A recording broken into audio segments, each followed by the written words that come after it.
Empire.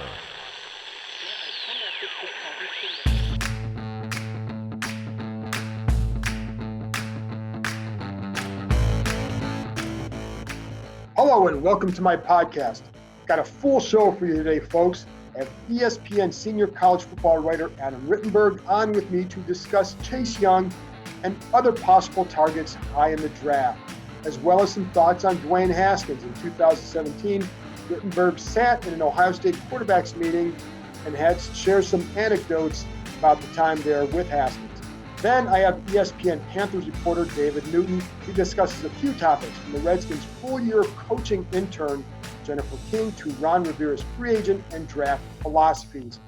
And then I close it out with my thoughts on two big topics, Trent Williams and Quinton Dunbar.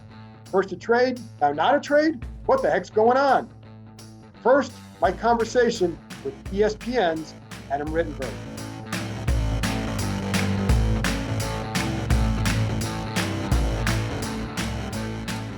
And now I'm joined by ESPN senior college football reporter Adam Rittenberg, and I wanted to bring him on to talk about Chase Young and some of the other Ohio State guys that are going to be possibilities here and who are already here.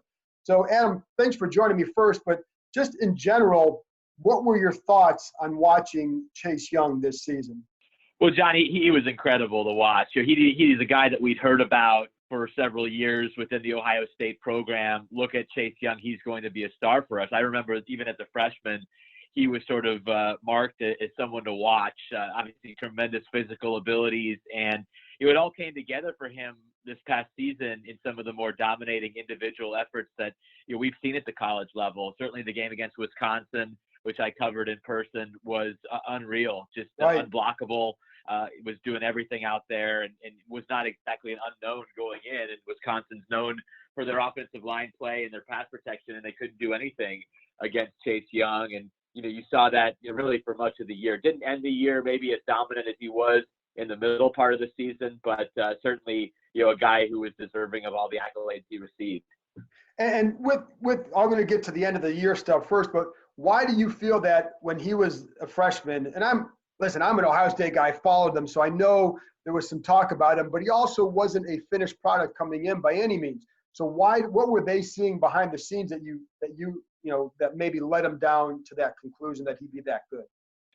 Well, I think they certainly saw what he could be physically, and that not every Ohio State lineman looks the same, but very few college defensive linemen look like Chase Young did this past year just physically. So I think they saw that potential. Larry Johnson, as you know, John, one of the best defensive line coaches, if not the best defensive line coach in college football. He had great familiarity with Chase, and has a track record of producing high-level players. And so I think just some of the things in practice that he did, flashing here and there, as you mentioned, still needed to get better in certain areas, better against the run, improve his body a little bit to what we saw this past year from him physically, but I think there was enough there that Larry knew. Larry's pretty good about knowing when he has something that's potentially elite, and I think he did know that pretty early in his career, and certainly molded Chase. And Chase deserves a lot of credit for the development as well. And then Ryan Day, I think he told you after that Wisconsin game that I think he said that he was the best he's seen or been around. It was actually Larry Johnson. So I was down on the field at the end of the game and saw Larry coming off with his family, and kind of just asked him, I know you've seen a lot of really good ones throughout your career. He was at Penn State for many years before coming to Ohio State, and he kind of shook his head and said that may have been the best. And, another strong endorsement, from an NFL standpoint, came from Jeff Hafley, Ohio State's co-defensive coordinator in 2019, who's now the Boston College head coach. Jeff had spent, I think, 6 or 7 years in the NFL before coming to Ohio State, and he felt it was one of the best individual performances he'd ever seen, NFL or college. And so, he definitely is impressing coaches that know what it looks like at the highest levels. It's not just your typical college coach who's saying that. It's Larry Johnson, who's produced a lot of really good linemen, including both Bosa's. It's Jeff Hafley, who's coached in the NFL on defense. So, and Ryan Day obviously was very impressed with what Chase did as well. So what do you think happened at the end of the year? Like, again, I'm watching these games and I think the expectation is, hey, he's going to get home at some point, and he didn't. I know there sometimes it was close, but how did you process his last couple games, and then talking to people, how did they view it? Like why he wasn't finishing as much, I guess. Yeah, it was a little bit. Again, Wisconsin, you give them credit; they weren't going to make the same mistakes they did in the first meeting with Chase. That's the Big Ten championship game. I remember talking with Chase after that first Wisconsin game, and he was surprised that they were just using slide protection. They weren't double teaming him or triple teaming him, even when he was having that dominant performance. And I think Wisconsin did a better job of limiting his effectiveness in that second game. If you remember, Wisconsin dominated the first half against Ohio State, and maybe should have been up even more. And then Ohio State dominated the second half and ended up winning. But I think you get, those are good coaches at Wisconsin. Their offensive line has been their signature unit. Joe Rudolph has done it for many years. Paul Chryst, obviously, as well. They were going to make sure that, if they lost the game, it wasn't going to be because of Chase Young. So I would give Wisconsin more credit there. Michigan, just something seemed off. I don't know if it was more the Michigan scheme and what they were doing, and they were throwing the ball pretty well in the first half of that game.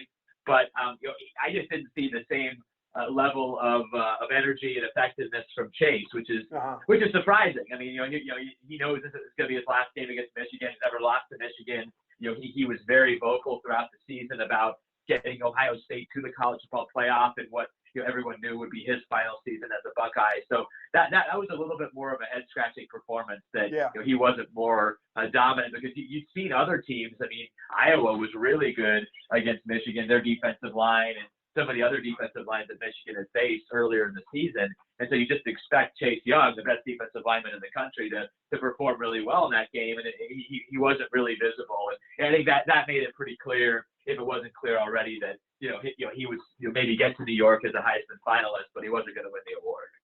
Yeah, and absolutely. And then the other thing too, and I think you probably mentioned this in some of your articles, but like there were times where you would see that maybe they wondered if offensive linemen or offensive coordinators kind of saw ghosts when it came to Chase. You know what I mean? Like they're doing things that even though he may not impact that play, he's still kind of impacting it indirectly.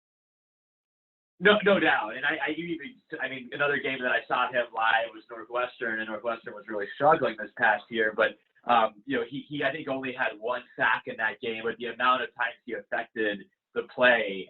And that did happen, to his credit, even in the Wisconsin Big Ten championship game. How often that just plays were being disrupted or timing was being disrupted because you have to contend with him coming off of the edge.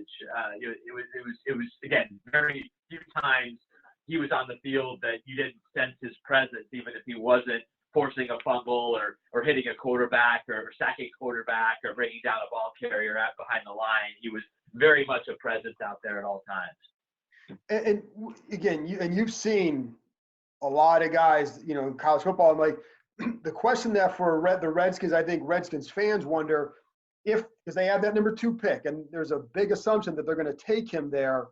If not, you trade back. But can you get an impact player at 5 that's of a comparable level? So a guy like Jeffrey Okudah, his teammate at Ohio State, or Isaiah Simmons, a linebacker from Clemson. How do you view those two guys in relation to Chase? Yeah, it's a great conversation to have. I think Jeff Okudah, talk about a guy who improved just dramatically this past year. Another player who obviously came in as a high-level recruit, but hadn't really made his mark. He was just kind of a guy before the 2019 season. And I just mentioned earlier Jeff Hafley. I think Jeff Okudah blossomed under Jeff Hafley. I mean, that was his guy. That was his project. And to have a coach who had just worked with NFL DBs working directly with you, I think you saw just how effective and improved Okudah could be. So it's really what I think the Redskins have to evaluate what they want the most. Do they want a potentially elite level pass rusher? Do they want a potential lockdown corner? Or do they want a guy like Isaiah Simmons, who was the most versatile defender in college football by any measure last year? Now, I don't know enough.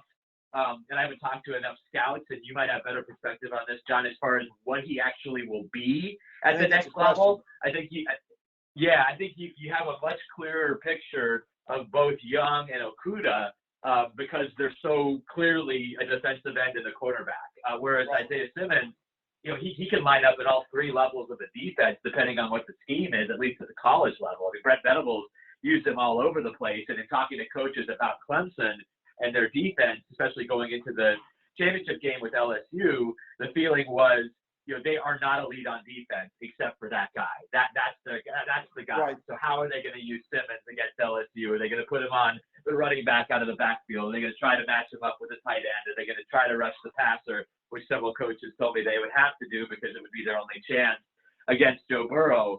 Again, just the amount of places that he was on the field for Clemson and how effective he was really remarkable. I didn't study him as closely the previous years because you were so wrapped up with the defensive line that they had and some of the others. But wow, what a player, and a really unique player. But I would say in some ways a riskier player because you just don't know what he's going to be.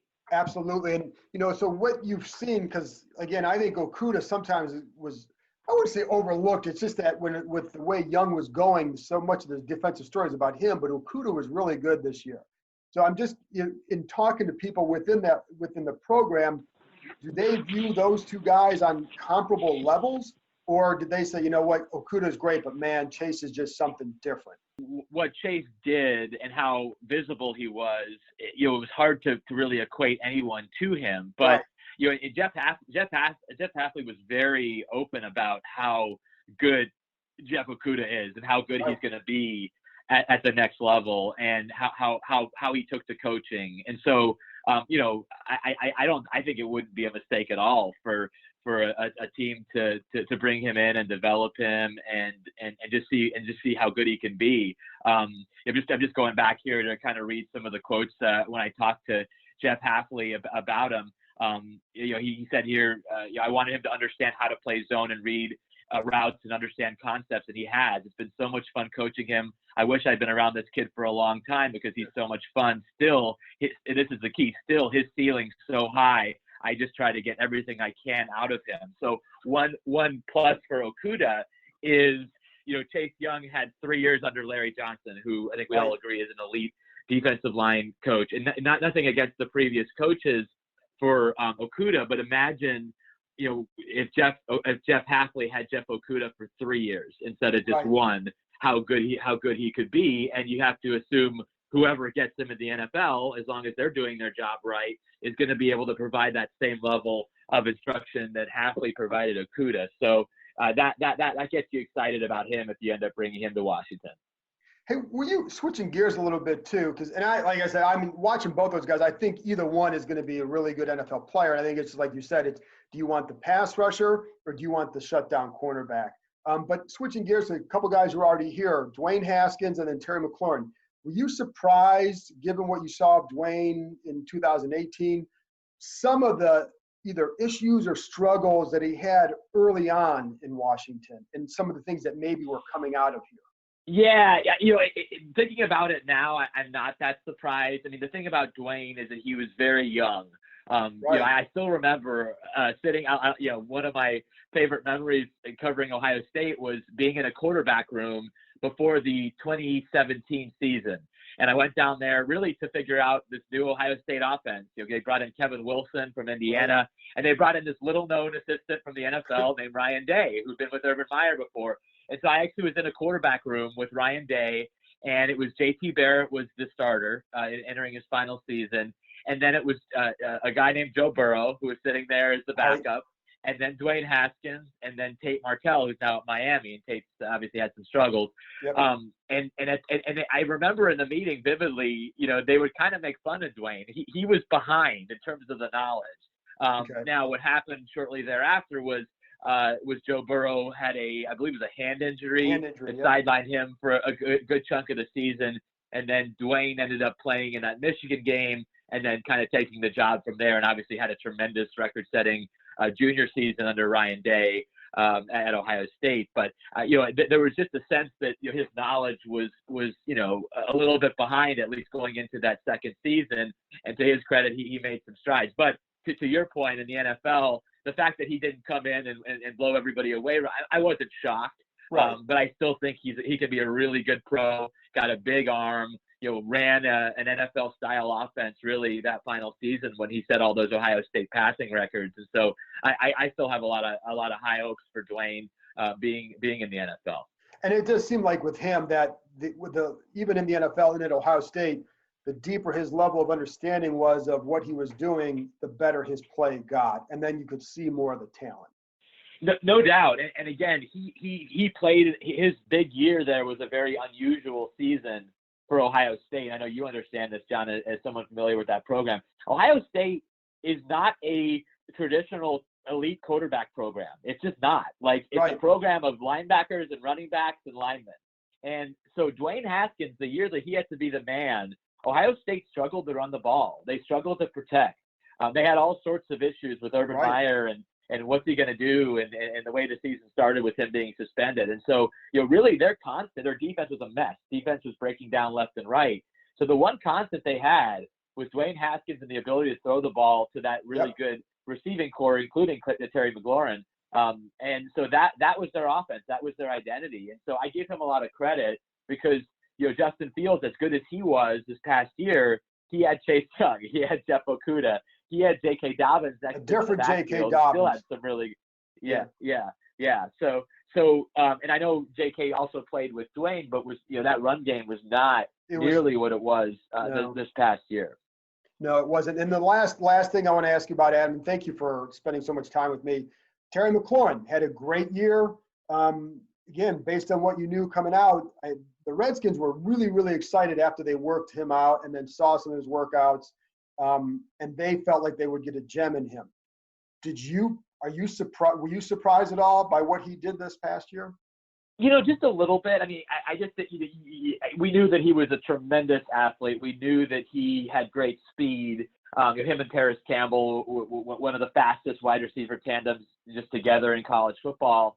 And he's just a great kid. I mean, one thing I will say, a couple of times I've gone to this open practice at Ohio State that they have in the spring where they bring the students into the Woody Hayes Center and they do some fun stuff.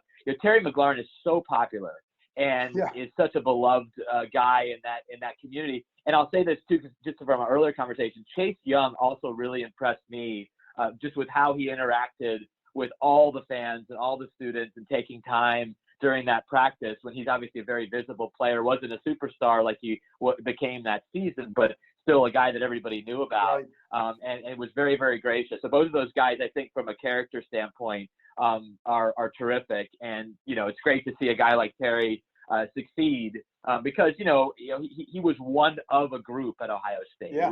It was Terry McLaurin and Paris Campbell and KJ Hill and Ben Victor and Austin Mack, and it was the group. Whereas he's really stepped out and showed that he can be a very special NFL player, and that's exciting because of the development potential you have with Dwayne Haskins, the quarterback, and so he has probably exceeded my expectations a little bit for his rookie year. But as far as the skills, I always thought at least with one real plus skill in the speed, if the other things could be developed, then he could be a very, very good pro. Adam, awesome. I thank you for your time, and I'm happy that I got through this without asking you any of the 100 what-ifs from that Clemson game with Ohio State. So don't want to go there, and I'm not going to go there, so we'll leave it right there. So thanks for joining me. Great discipline, John. I appreciate it. I enjoyed it. After this break, I'll be back with ESPN's David Newton, touching on Jennifer King's coaching and Ron Rivera's philosophy when it comes to free agency and the draft. Newton covered Rivera's tenure in Carolina.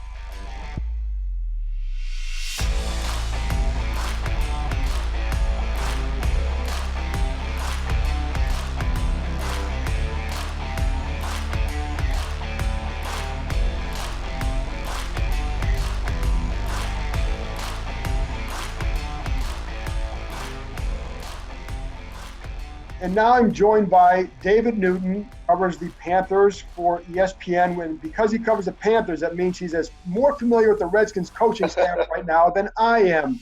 And especially the latest hire, Jennifer King. She was an intern with the Panthers a couple years as a coach. David, first of all, for those listening, David has written a couple really good stories on Jennifer King. So you can go Google those on ESPN.com. and get some really good insight into who she is and why she's in this position. But Dave, what can you tell us about Jennifer? It's funny that when she first got the job with the Panthers, her office was right. I mean, she could literally right above the practice field. She could hear them practicing because she was coaching basketball at the time, and so she just it was really interesting the way it all kind of came about. And she met with Ron Rivera, and they hit it off. And she's been really good. The players like her. The coaching staff likes her. She's really capable in what she does. She knows what she's talking about. And she grew up in this area, so she's had a lot of long-time ties. And again, she's the person. She would have loved to have been able to play the game, Right. but there weren't any leagues for her to play back then. So now this is kind of her passion. I mean, as much as she liked coaching basketball, this is her passion. So I think it's really cool that she's getting this opportunity in Washington. What did the players, and I think you talked some of the guys too from the AAF who play for, including Rashad Ross, what did they tell you about her? They said that the first thing they said that she really knows the game. You can't go out there and try to fool her into thinking you don't, because she knows everything about it. She's good. They listen to her. That she can teach them, and she uses the way she teaches them. She's good at making players understand what they need to do. So it's kind of like if you watch women's basketball versus the men's game in basketball. They're not dunking and doing some of the spectacular things that the men do, but their fundamentals are probably better than the men. And that's what she's really strong at, teaching those fundamentals and getting these players to understand that that's what you got to do to be effective in this league and be consistent and have a long career. Why do you think a guy like Ron Rivera isn't afraid to make this kind of a move? He's been that way for a while as far as being in the forefront. I mean, you remember Ron Rivera was a minority coach, and it took him a long time to get a job in the NFL as a head coach, and he knows the struggles. So I think he kind of relates to what Jennifer is a minority. I mean, she's just fact being a woman makes her a minority in the NFL. So he understands that and all the struggles you go through to get that. So I think he likes promoting that, and he's a guy that he keeps his. I told you before, he keeps his wife with him wherever he goes around the team, because he wants players to see her presence in the locker room, what she can offer, and just his relationship with her. And I think this is just another layer to that. And, it's funny because one of the discussions, there's been a lot of talk about it on social media and all that. And I did have one small discussion on Twitter the other night about, would this become a distraction? And I don't believe it would. I think this is a positive story. And just because people come in asking about it doesn't turn it into a distraction. To me, a distraction is when, and having been out here for a long time, the distractions come when it's always this negative stuff. And like, why doesn't this player like this, or why doesn't this coach like this player? And, blah, blah, all those kind of things. How did do you agree with that? Like, I don't see this becoming any sort of an issue where it's like, becomes a distraction by any means. I can't see that happening whatsoever. It never was a distraction here. There was never a hint of it being a distraction here. Again, the players respected her, and I think that's the key. Right. She demands that respect, and they give her that respect. And she told me, she said her goal is to be an offensive coordinator in college and NFL someday, and this is her first step towards doing that. It's going to take a while because she's got to prove herself, and it's just a good sign that she's finally getting a chance to prove herself on this level. That's just another step up in the ladder of what she's trying to accomplish. I mean, she played wide receiver, in a women's league and did well. And so again, she knows the moves and she knows what she got to do to get open. In fact, I talked to players and they said, she's taught me things about how to create space and how to get open. So she's made me a better player by what she's done. And that's, to me, a good coach is a good coach, and players like people. I don't care if they're male, female, they're going to like a coach who they feel can help them. And again, the distraction to me would come is if some coach can't help you, then guys start to talk, but that doesn't seem to be the case here. Why do you think she was somebody who was kind of undeterred in going down this path? Because this is what she wanted to do all her life. She wanted to be a football player. She wanted to coach football. She loves the game. She wants more women to be able to be involved in the game, and she just feels like maybe she won't make the most money out of doing this, but that's not the most important thing to her. But she just wants to make an impact on not only male players, but eventually female players' lives in the game of football. I was looking back at one of the stories I wrote on her, and she coached basketball because she felt she didn't have any choice. There wasn't another option. Sure. But football was what she wanted to do. And then I'm going to kind of segue to another coach here, because the last time we talked to David was right after Ron Rivera was hired, hadn't yet completed his staff, and then one of the key spots was filled by, Scott Turner, who you covered in Carolina and is Norm's son. What did you think about that hire? They gave Scott the opportunity here to be the offense coordinator for the final 4 games after Rivera was let go. And, it really wasn't a fair evaluation of what he could do as offensive coordinator. He obviously had Christian McCaffrey and was able to lean on him heavily, but he's using backup quarterbacks that are going to continue to be backup quarterbacks in the league next year, if that. So it's really hard to judge him. I thought his play calling was fine. I think you see a lot of his father's influence in his play calling. He likes to throw his own twist in there and do things. I think he's going to be a good offensive coordinator. He's been, like I said, he's been around it for his entire life, and there are not many better, I guess, influences to have as far as an offensive coordinator than Norv Turner, his father. So I think that's a good move. I think that's probably – I don't think Ron would have hired him had he not believed that he could do what he was looking for and what he's trying to create with Washington. And he's good at working with quarterbacks especially. And I think that's an issue that really needs to be addressed in Washington because your quarterback situation there. So I think that's going to be a plus there. So I think what he's going to do for the quarterback position and how he'll work to take care of their strengths and utilize their strength, I think could be a real plus for the Redskins. And when you say he's really good with quarterbacks, what would they tell you about him? Or is there anything that in particular that he was doing with the quarterbacks that made him effective? He just related real well with them. He was really strong at teaching them the fundamentals. If you look at what Cam did when he had him for a while, and his completions percentage before the injuries set in back in 2017. He was looking really good. Cam will tell you that he was playing. Well, he gets 218, I guess, but Cam will tell you that he was playing better football and making better decisions than he had made back during his MVP season of 2015. And I think a lot of that was Scott Turner's influence. And also, David, at this point, Greg Olsen, as we're talking and recording this, Greg Olsen is still a free agent. He is visiting the Redskins on Monday. So I'm just going to take a jump here in case the Redskins do sign him between then or now and when this comes out. What does he have left? Yeah, he's not going to blow past you and be the super fast guy. It's funny. We tease him about that when he gets in the open field after a catch. But he's still really good at creating space. He's a smart guy. He's more than anything. He'll bring leadership to that group, and that's something I'm guessing you probably need a lot of that, especially with your quarterback situation. He was there from the beginning with Cam Newton, and he became Cam's security blanket out there because he knew how to get open, and Cam could always depend on having him and as a big target out there. And regardless of which way the Redskins go with your quarterback situation, I think that's going to be important to have that out there. And I think he can still help a team. I know he wants to play for contender. He doesn't really want to be a part of a rebuilding job.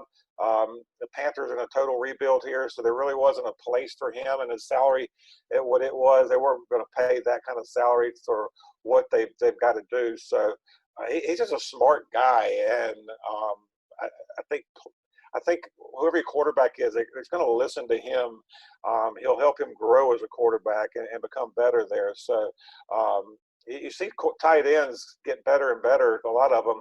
And they, again, not as fast as they were, but later in their career. And the cool thing about Olsen, though, he's really good on TV, too. So he still has that option in his back pocket. I'm told he's going to probably go ahead and visit Seattle as well.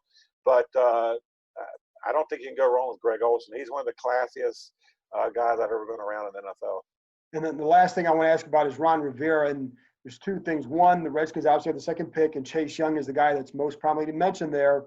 Knowing what you know about Ron, would you pretty much anticipate that he would select Chase versus maybe trading back? I think he will take the best player available. That's the best player available, probably even the better player of the overall draft because of what he can do. The quarterback's always seems to be an unknown. Even a Joe Burrow, what he could do his first year in the NFL. So I think that almost seems like a lock to me, unless something happens.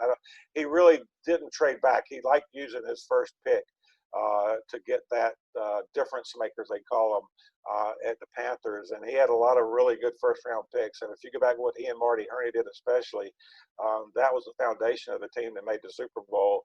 When you look at from Luke Kuechly to Cam Newton to trading for Greg Olsen to just on and on down the list. I mean, he didn't trade away those high first-round picks because he knew the impact and the long-term value of that. I just don't think there's any way you turn your back on that. And from everything I heard, Chase is going to be a star from the beginning. And Ron Rivera with his defensive background, I think he's brilliant on the defensive side. I think that will be a benefit for that organization. And it just seems like a match made in heaven for them right now. Then the last thing, his approach to free agency. What did they typically do in Carolina with free agency? They were very selective. They broke down the roster. They looked at what their biggest needs were, what they could get out of the draft, and then they picked guys. A lot of times they took some older veterans that they could build around. He was really good with using some of those guys. The year they went to the Super Bowl, they had to insert some players like that. It didn't work out so well the last couple of years. But again, a lot of that goes back to the quarterback and Cam Newton being hurt for much of that time, and then Greg Olsen was hurt during that time. A lot of injuries that really influenced it. And then you go back and look at some of look at the story I did. It ran last week on how they went from a Super Bowl team to maybe one of the best teams in the league in 2015 to a total rebuild down. And if you go back and look at the draft, it wasn't first rounder, but that really hurt them. Although they had a couple of fails, but some picks under Dave Gettleman really failed them, and they didn't have that foundation to keep things going after what they've got. It's going to be curious what because guys like Josh Norman, he really benefited from a guy like Ron Rivera. Right. I think he's a really good builder of men and players. Awesome. Dan, if for people who, it's funny because when I need to find out about the Redskins' new staff, I got to talk to David because he's got good insight in them, and I appreciate you joining me. Thanks a lot. Anytime, Joe. I appreciate it. After this break, I'll be back with my thoughts on Quinton Dunbar and Trent Williams. While it's good that Williams has started talking again with the Redskins, one big stumbling block remains. And what might Dunbar fetch in a trade, and why is he now saying he didn't request a trade? Let's discuss.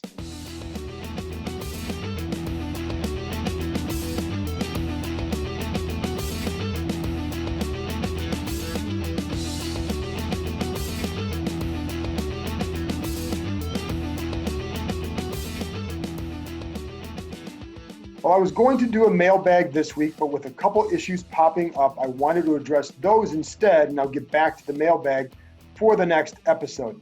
Let's start with tackle Trent Williams. He has finally talked to Coach Ron Rivera, the first possible step in getting him to return. It's clear that Rivera wants to build a strong offensive line, and my strong sense is he'd like to keep Brandon Sheriff and Eric Flowers around as well. He wants to build up both sides of the line, which is why a guy like Chase Young makes a lot of sense for him. I'm not going to go down to that draft debate right now. This is about Williams, and the dude can still play. Usually, if certain people in the organization are done with the guy, they'll trash his play. Or, he's on the downside, he's whatever. But with Williams, it was always about how good he still was and what he might get them in a trade. One front office member told me after the trade deadline that if anyone didn't think he was worth a certain pick, meaning a first, all they had to do was put on the tape. That said, Williams absolutely upset people in the organization last year with how he handled his situation. They didn't like that he threw the entire medical staff under the bus. They wanted him to name names. Williams was uncomfortable doing that. He didn't want anybody to get fired based on what he said. They always felt it was as much about or more about money than his medical condition. Williams would disagree, but regardless, money would have solved that situation. With Rivera here, and Bruce Allen and Larry Hess, the trainer, now gone, there's a definite appeal to Williams. However, it's not about meeting with Rivera as much as it is what owner Dan Snyder will okay in terms of money. I think that's what this is going to be about. I will say, as far as Snyder goes, I think if there were a big issue, I don't think these steps would be taking place. I don't think Rivera would make it a priority to try and keep Williams here. So the fact that this is going on is a good sign in that regard. I will say, if Snyder didn't want him, then Rivera wouldn't be trying to repair the relationship. In December, Williams said, after I asked if this place would be more desirable if Allen should be fired, he said he wouldn't say no to return, but that they were still far apart on some issues. Those issues were money. He still wants the guaranteed money, or maybe you can give him an extension because now he only has 1 year left on his contract. They were afraid to do that with 2 years. With 1 year, you're in a different spot. So it's good to talk. It's clear what will talk most in this situation. It's easy to see why Rivera wants to try and keep him. Where else are you going to go and find a left tackle like Williams? Even if they trade him, you're not going to get a pick high enough to take a comparable player. And it would be a shame if they had to trade out of that second pick just because they needed to find a left tackle, settling for possibly a good player and passing on possibly a great one.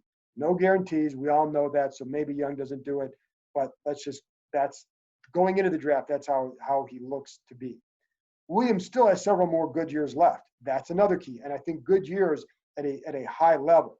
Rivera and the Redskins know this, which is why they're going down this path. Now, on to Quinton Dunbar. And to be honest, I recorded this portion already and then had to re-record it because he came out Wednesday and told Doc Walker that he didn't make any requests to be traded. Okay, so here's what I know, because I reported that story and so did others. And that's what I say. For starters, he did make the request to the Redskins. And there's a reason why I, along with multiple others on the beat, reported this Monday night. Heck, J.P. Finley even spoke with him that night. I know that the Redskins were aware of it because I got a call from somebody that night who was curious if the news came from inside or outside the building. They're trying to plug all leaks. And I will say this, I would never tell somebody where I got the information, but yes. Anyways, regardless, the person told me only a few people there knew about the request. And the point was, it was made. Nobody ever said, hey, where did this come from? So now perhaps in Dunbar's mind, it could be that it was something along the lines of, if you don't want to sign me, if you don't want to keep me here long term, then trade me or release me. I don't know. I do know that Dunbar wants a new contract and definitely was scared a bit by Reuben Foster's injury last spring. Without any guaranteed money in his base of $3.25 million, a situation like that would be bad for Dunbar. Excuse me. I know that he was still open to a new contract, even at the same time where you're hearing about this request to be traded or released. But once training camp hits, the negotiations were or are going to end, and he would have been content to leave via free agency. That's what I was told. I believe that's what others were told as well. I also know Dunbar was on Twitter Monday night after the news hit and spread. He didn't deny any of it. And I know Dunbar tried to walk it all back Wednesday with Doc Walker on the Team 980. Now, why he did that, I can only wonder or speculate on. It could well be that he didn't expect the blowback. Dunbar is tight with Trent Williams, so maybe he expected some of the same fan reaction that Williams largely got in his situation. Fans seem to be, and you guys would know this better because you're the fans, but my take on it was that fans were largely on his side, driven by the respect they have for Williams and probably by the hatred they have of Bruce Allen, because he became the number one villain in all this, as Williams himself even basically didn't say it in those words, but that was what we all got. But in my reading of Dunbar's situation, most fans seem to have turned that bitter page and had the attitude of, don't let the door hit you on the way out. I think that's a combination of fans probably tired of the old days and having that fresh start feel with Rivera in charge. I don't know. Again, you guys know better than me because you're the fans. And I don't know all of Dunbar's motives. I do know that he would sign an extension if offered. And I do know he felt slighted that there had been zero contact before now. I was told that they had had some talks with the previous administration, though I don't believe it got so far as a negotiation. It was my understanding is it was as much about Bruce Allen expressing a desire to keep him around. When a player would have 1 year left on their deal, it was customary for Allen to at least reach out if they wanted to keep them around. One person told me if Dan Snyder really wants Dunbar here, then this wouldn't be an issue. But I don't get the feeling that Rivera will be pushed into a corner over something like this. I'm guessing he wasn't too pleased with the tactics that were employed here. The feeling I've gotten is that they know they must lay the foundation this year for who they are and what they believe and want. They know the Redskins went 3-13 last year, so if they lose a corner off that team, what are they really losing? Is anyone expecting a massive turnaround in year one? A year where it's like you get a mulligan year. This is going to be the year. It's the first year, and they know that. So this is about establishing your program. You want to win. They're going to try and go out and win, but you've got to establish foundation for your program, and that comes in year one. Dunbar is an excellent corner. This has been a bad secondary. What would you say or do if you were Rivera? One thing you won't do is cater to demands. Coaches who need to win now might feel differently. Rivera is not in that spot. It's not exactly the same thing as the Williams situation. Williams is a perennial Pro Bowler. In some cases, you make concessions and you try to do things differently. I was talking to one person the other night who said he probably would have redone Dunbar's deal this offseason the way in terms of his analysis of the situation, just knowing that he knows about the player, et cetera. And he said he would have probably loaded it with incentives or escalators because of his injury history. Solid corner, but he's also missed 14 games combined the past 2 years. Never started 16 games in the NFL. It's hard to expect a lot of guaranteed money in that situation. He is a smart player who worked his way from an undrafted receiver to a starting corner because of his preparation. I know some teammates in the past felt he overrated himself as a corner. And others say he definitely views himself as a legit number one corner, one of the better ones in the league. And I think, to be honest, that's probably how he wants to be paid. I think the injury part will hurt that. Hey, listen, that's confidence, and you need to have it. But I know there were some who play with him who didn't feel like that his evaluation of himself was warranted. But that's their opinion. Again, Dunbar's entitled to his, and in that position, you've got to play with a high level of confidence and belief in yourself. What I also know is that Dunbar has length and speed. It's why they moved him to corner in the first place. That combination remains tempting, as is the fact that he'll only turn 28 in July. I haven't talked to a ton of people around the NFL about what the Redskins could get in a trade for him. A few people told me they felt like it could be in that 3rd to 4th round range for the reasons I stated. The combination, there's a good part with the length, speed, size, and all that, but the hard part is the injuries, and so that would keep it down a little bit. After Dunbar's reversal, I had one agent call me and tell me that he's had a different experience with this Redskins group. Clearly, Dunbar disliked the lack of attention, or it made him wonder where things were at for himself. This agent had a question about his client as well, and his call was returned within the hour. He said he felt that Rob Rogers was honest and forthright about the situation. His point, sometimes you just have to call and ask, what's up? So where do they go from here? Again, I can't see Rivera, a former linebacker, enjoying any sort of a threat. And if you're Rivera, would you want someone who might possibly carry negative vibes into the locker room because of his contract status? That stuff happens all the time, and it's why some teams are reluctant to give guys pay cuts. And I don't know that Dunbar would be that way. I've always liked my dealings with him. I've always felt like he's been professional with us. And I don't, most of the guys that you talk to really like Quinton. So, I don't know that he'd be that way, but that is the possibility that you're creating. And I don't think you want, I think if you're Rivera, you kind of want to avoid that. There are some good corners available in free agency. And of course, the Josh Norman situation, at the least, it's uncertain because we don't know anything yet. But if he gets cut, then you need 2 corners. They could also draft more. One thing I wouldn't do though is alter my draft strategy. I would not make a trade with that 2nd pick just because the perception that you might need a corner now because Dunbar is going to be out the door or you've traded him. No. If you think Chase Young is going to be that good, you take him and you build with talent. If you're not sold or think a guy like Jeffrey Okudah can make a similar impact and you can add more picks, then trade him. But Dunbar's situation should not factor into this equation. Don't make a deal out of desperation. That's how you end up giving up high picks for Jason Taylor or TJ Duckett. Do it because it's the right long-term move for the franchise. That's it for this week. Thank you very much to Adam Rittenberg and David Newton, my ESPN colleagues, for joining me. As always, thank you for listening. Talk to you next time.